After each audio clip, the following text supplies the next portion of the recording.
पहचान नहीं हो रही थी कि ये सब कुछ क्या हो रहा है।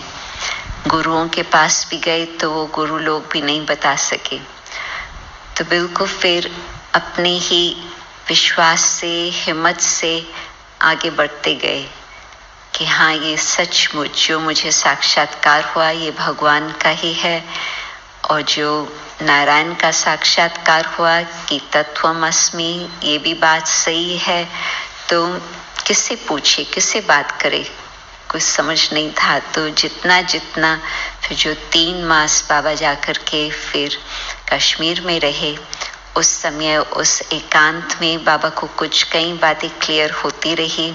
फिर बाबा वापस लौटे, तब तक तो घमसान भी शुरू हो गया। 37 की स्थापना में आप जानते हैं कि पवित्रता के प्रति बहुत ही घमसान था। फिर जब आकर के कराची में रहे तो उस समय फिर जिनको कुछ पता भी नहीं था, उनको साक्षात्कार द्वारा मालूम था कि बाबा आकर के कराची में है, बाबा के दर पर पहुंचे, वो सब स्थापना का कार्य हो रहा था। तब तक भी एग्जैक्टली ब्रह्मा बाबा को क्लियर नहीं था कि कौन ये मेरे से बोल रहा, क्या हो रहा है, परंतु विश्वास इतना पक्का जो बाबा वो निमित्त बन के सब कुछ स्थापना के कार्य में सब कुछ किया। फिर कराची के दिनों में करीब ये 1940 की बात है। उन दिनों में कुछ वो डेट्स लिखते नहीं थे, ज़रूरत नहीं समझते थे, तो किसी ने वो बैठ कर के नोट नहीं किया कि कौन सी डेट पर क्या हुआ।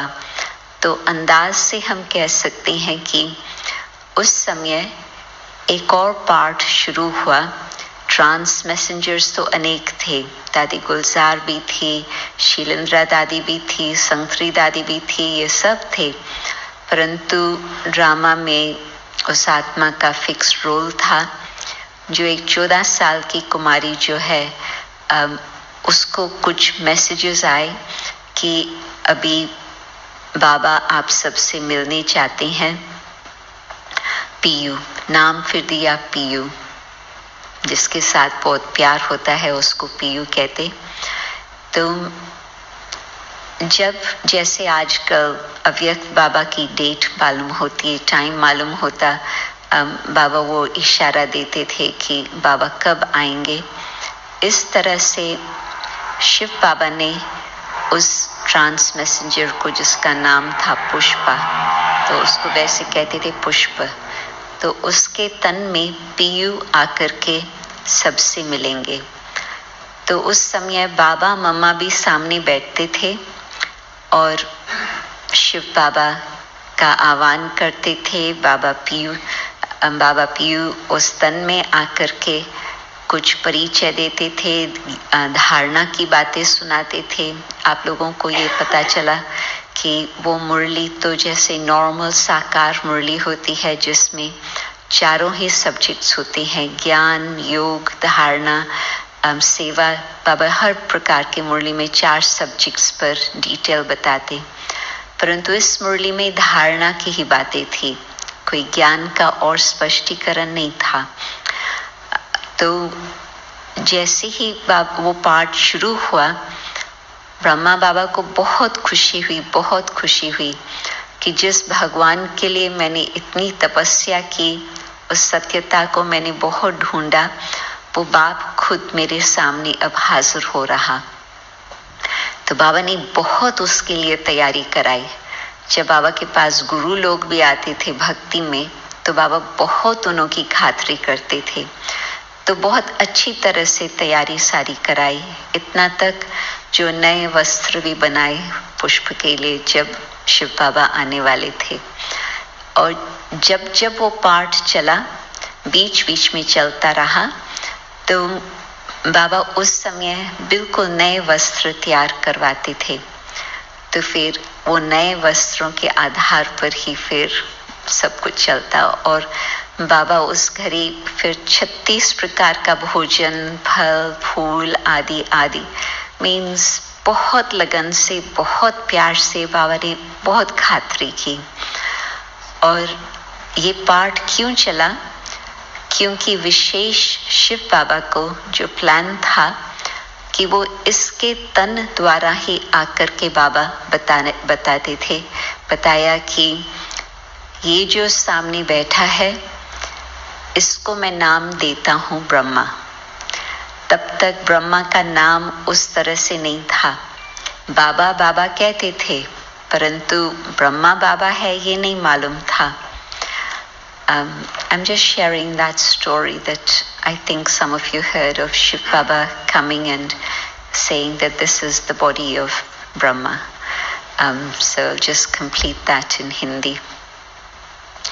तो बाबा जब आते थे तो फिर शिव बाबा पीयू ने आकर के बताया कि ये है ब्रह्मा।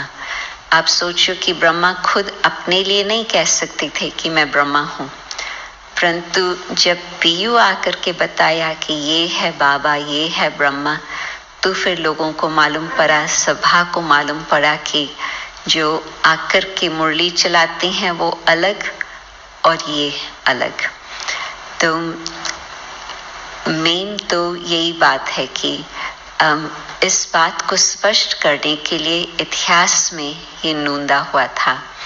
फिर तो कुछ कारणों से वो आत्मा ने ईगो अहंकार आ गया कि बाबा मम्मा मेरे से पूछ के करे, मेरे से राय सलाह करे, तो वो तो ड्रामा में था ही नहीं। तो जो बाबा कहते हैं कि माया प्रवेश कर सकती है ट्रांस में भी, तो ये भी उस समय की बात है। तो फिर वो आत्मा चली गई। तो ये शॉर्ट में कहानी है, फिर उसके कनेक्शन से और भी बातें हैं, वो फिर कभी फिर सुनाएंगे। बाकी जो दूसरा प्रश्न है कि जो युद्ध, हिंसक युद्ध चला, वो तो हिंसा की युद्ध तो है द्वापर से, परंतु जब बाबा क्षत्रिय कहते हैं, बाबा का भाव ये होता जो अंदर का युद्ध जो चलता, और जिन आत्माओं ने विजय प्राप्त की वो सूर्यवंशी, जिन आत्माओं ने पूरी विजय प्राप्त नहीं की उसके लिए बाबा कहते हैं क्षत्रिय। तो 21 जन्म का जो हिसाब है वो देवता क्षत्रिय, परंतु वो आंतरिक की बात, न कि वो स्थूल बात। ओके, अभी बाबा की याद में बैठते हैं। विशेष भारत को तो आजकल बहुत बाबा की मदद की ज़रूरत है, विश्व भर को मदद चाहिए। In fact, it's really at this moment that India needs a lot of yoga power. The whole world needs Baba's love and power, but every day the news we're getting about India is a tragedy. And in particular, I've never known a time when nearly every day we get news from Madhuban about surrendered sisters, young ones, 40, 50, that age range, passing away. And so every day now it's not just one person, it's like 3-4 people from all across India. Mostly I don't know them because they're from all the different centers, but every day there's news about that.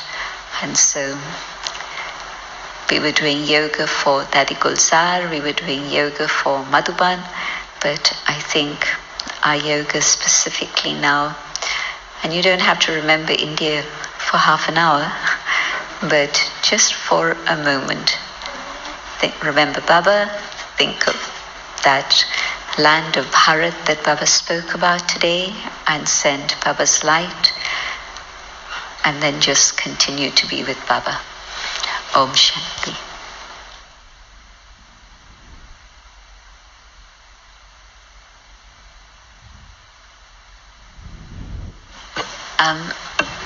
At the end of yoga, you're going to be receiving Madhuban Toli. It's been a long time since you had Madhuban Toli. Normally we get constant Madhuban Toli from October to April, but today, for the first time now, you're going to be receiving Madhuban Toli, laddus. It's dairy, but there'll be non-dairy Toli available also, so just indicate when you come up. I'll be giving Toli from here. But also those who received on Sunday. I know some of you were here on Sunday, so please let the others receive that Toli. And then we'll share with other places also. Om Shanti.